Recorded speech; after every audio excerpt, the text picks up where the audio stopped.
Pada materi ini ada 4 bahasan. Yang pertama yaitu tentang konsep dasar kekerasan massa, yaitu 1. Konseptian kekerasan. Kekerasan berarti penganiayaan, penyiksaan, atau perlakuan salah.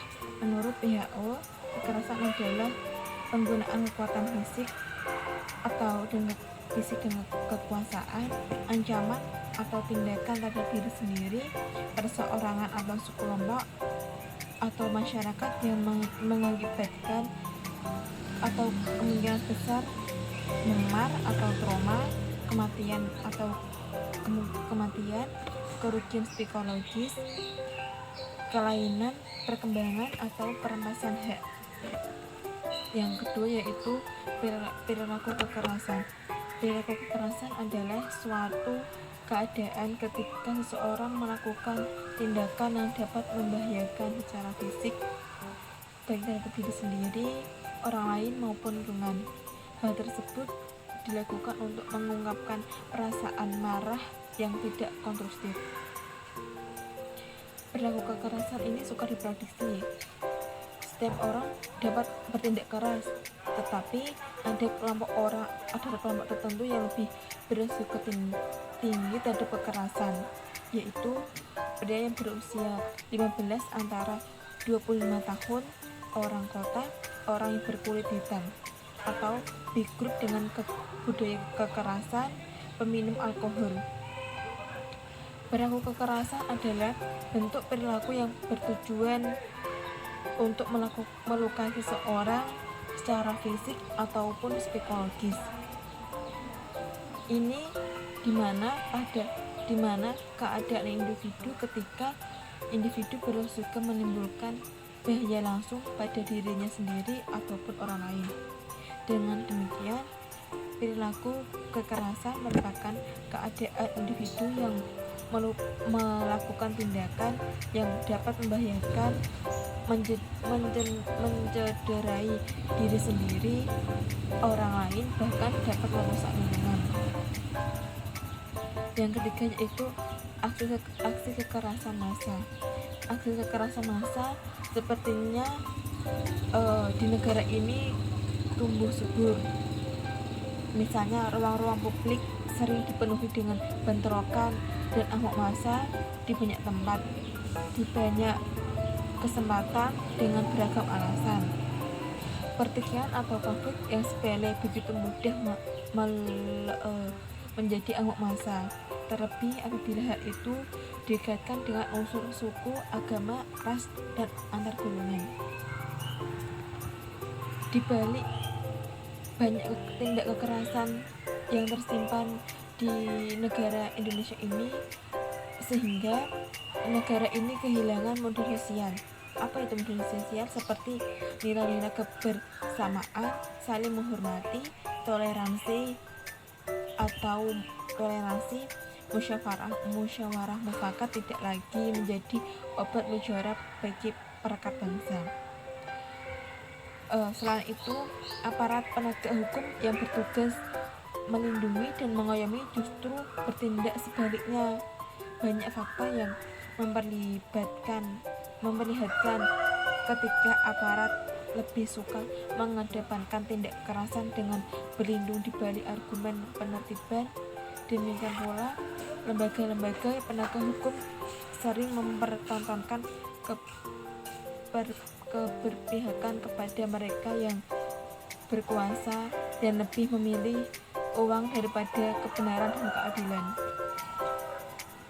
Di sini saya akan menjelaskan poin B, yaitu akar-akar terjadinya dan analisis kekerasan massa. Kekerasan massa berbeda dari kekerasan yang dilakukan individu, karena para pelaku yang melakukan kekerasan itu tidak semata-mata atas dasar dendam ataupun benci personal, tetapi banyak dipengaruhi dinamika sebuah kelompok. Apabila individual terdapat oleh hukum pidana dan situasi sehari-hari, kekerasan massa sering melampaui hukum positif itu. Bentuk gigantis dari kekerasan massa adalah revolusi dan perang. Sulit menghukum demikian banyak pelaku. Semakin banyak pelakunya, semakin gigantis massa yang bertindak destruktif. semakin kurang personal motif kekerasan dan semakin merasa benar para pelaku kekerasan itu. Kekerasan massa tidak beroperasi dalam hukum, tetapi melawan dan melampaui tentang tatanan hukum. Kekerasan bukan hanya limbah masyarakat, melainkan juga bagian dari tindakan masyarakat. Kekerasan yang dilakukan mengakibatkan rasa aman dan tentram menjadi mahal. Kekerasan ini terjadi, ada unsur yang mendorong berkumpulnya massa, baik bersifat organisatoris maupun spontanis, selalu memunculkan para pemimpin informal yang sering berfungsi lebih baik dari mengumpulkan dan mengartikulasikan ketidakpuasan. Kemudian ada 3 akar kekerasan dalam pandangan Budi F. Hardiman dalam bukunya Memahami Negativitas, Diskursus tentang masa teror dan trauma.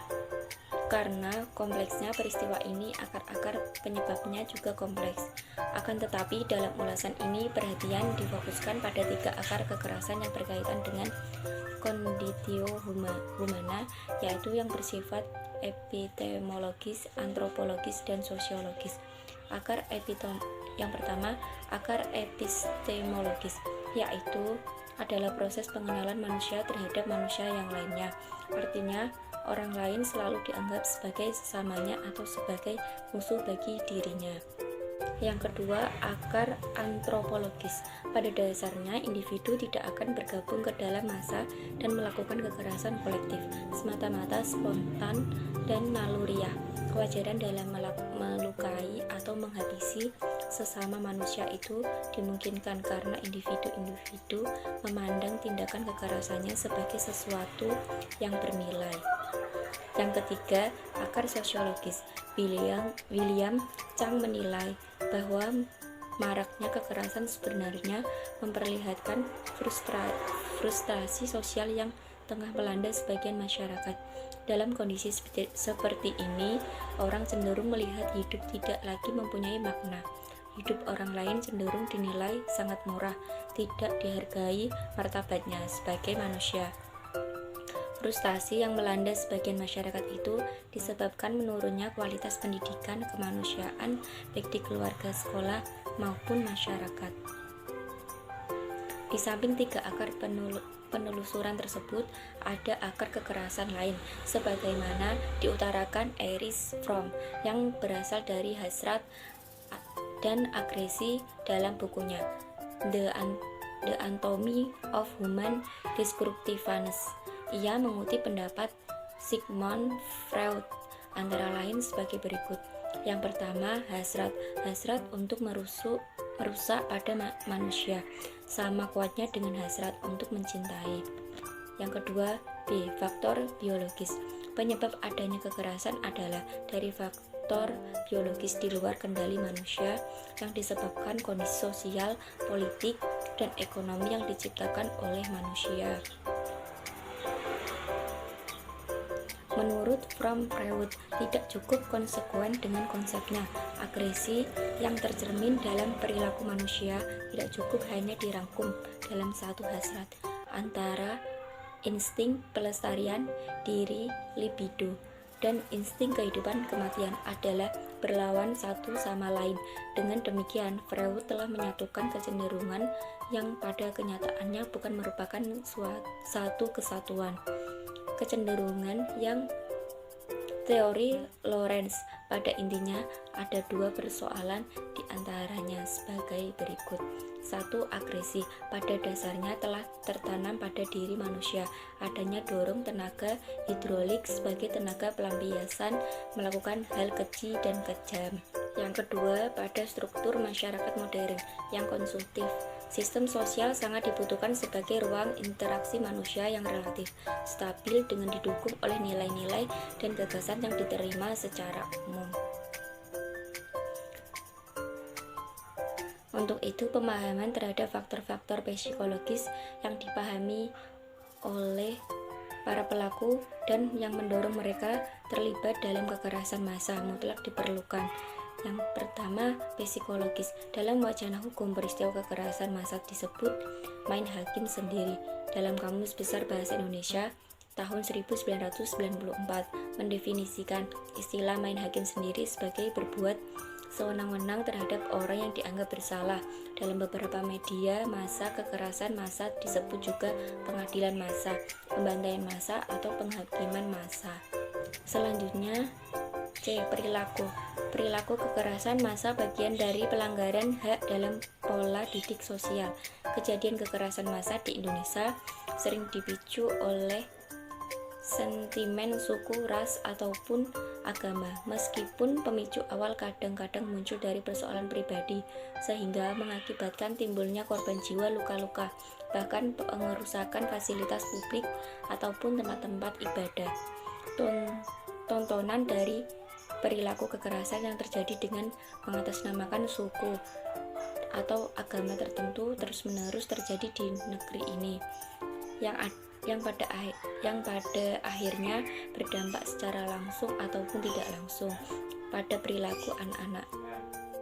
Assalamualaikum warahmatullahi wabarakatuh. Perkenalkan, nama saya Ahmad Zainal Makarim dari Prodi Manajemen Dakwah semester 3, ingin menjelaskan tentang presentasi kelompok kami dari kelas 3A Manajemen Konflik. Oke, langsung saja saya mendapatkan kelompok 4, terus saya mendapatkan bagian materi untuk menjelaskan materi ketiga dan keempat.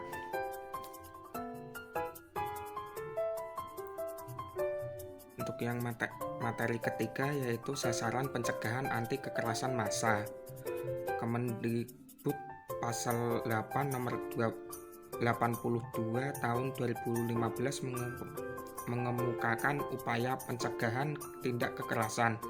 Yang pertama, menciptakan lingkungan satuan pendidikan yang bebas dari tindak kekerasan. Yang kedua, membangun lingkungan satuan pendidikan yang aman, nyaman, dan menyenangkan. Yang ketiga, wajib menjamin keamanan, keselamatan, dan kenyamanan bagi peserta didik dalam melaksanakan kegiatan pembelajaran.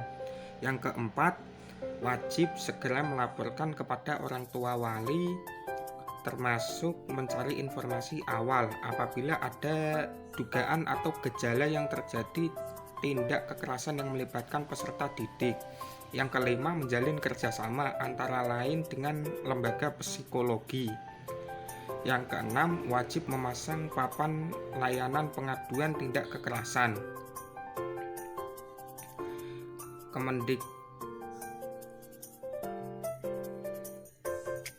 Untuk yang materi keempat yaitu tentang upaya langkah-langkah mengantisipasi perilaku kekerasan. Pengamanan tindak kekerasan terhadap anak telah ditetapkan dalam Peraturan Menteri Negara Pemberdayaan Perempuan Nomor 1 Tahun 2010 tentang standar pelayanan minimal bidang layanan terpadu bagi perempuan dan anak korban, yang meliputi 5 jenis sebagai berikut. Yang pertama, layanan pengaduan. Yang kedua, layanan kesehatan. Yang ketiga, layanan rehabilitasi sosial. Yang keempat, layanan bantuan hukum. Yang kelima, pemulangan dan reintegrasi sosial. Untuk yang pertama, layanan pengaduan adalah layanan pertama yang diberikan kepada dan didapat oleh korban pada waktu memasuki lembaga layanan. Yang kedua, layanan kesehatan. Layanan kesehatan adalah pemulihan korban dari gangguan kesehatan yang dideritanya, baik secara fisik maupun psikis. Jenis layanan berupa pelayanan non-kritis, pelayanan semi-kritis, yang C, pelayanan kritis, dan pelayanan mediko-legal. Yang ketiga, layanan rehabilitas sosial. Rehabilitas sosial adalah layanan yang ditujukan untuk memulihkan dan mengembangkan kemampuan seseorang yang mengalami disfungsi sosial. agar kembali secara wajar. Dalam rehabilitasi sosial, korban mendapatkan layanan A. Kontrak sosial, B. konseling awal, C. konseling lanjutan, D. bimbingan mental dan spiritual, E. pendamping dan rujukan. Layanan tersebut dilakukan oleh pekerja sosial atau psikis sosial. Yang keempat, layanan bantuan hukum. Layanan ini diberikan oleh pendamping maupun aparat penegak hukum yang meliputi pemberian konsultasi hukum, menjalankan kuasa mewakili pendamping, membela untuk korban yang tindak kekerasan. Layanan bantuan hukum diberikan dalam bentuk yang pertama yaitu perlindungan saksi dan korban, yang kedua berita acara pemeriksaan atau BAP, yang ketiga penuntutan, yang keempat putusan dan restitusi. Yang kelima yaitu layanan pemulangan dan reintegrasi sosial. Layanan ini diberikan sebagai upaya pengembalian korban tindak kekerasan dari luar negeri ke titik debarkasi atau dari daerah penerima terjadinya kekerasan ke daerah asal. Mungkin itu yang bisa saya jelaskan, kurang lebihnya mohon maaf. Wallahul muwaffiq ila aqwamit thoriq. Wassalamualaikum warahmatullahi wabarakatuh.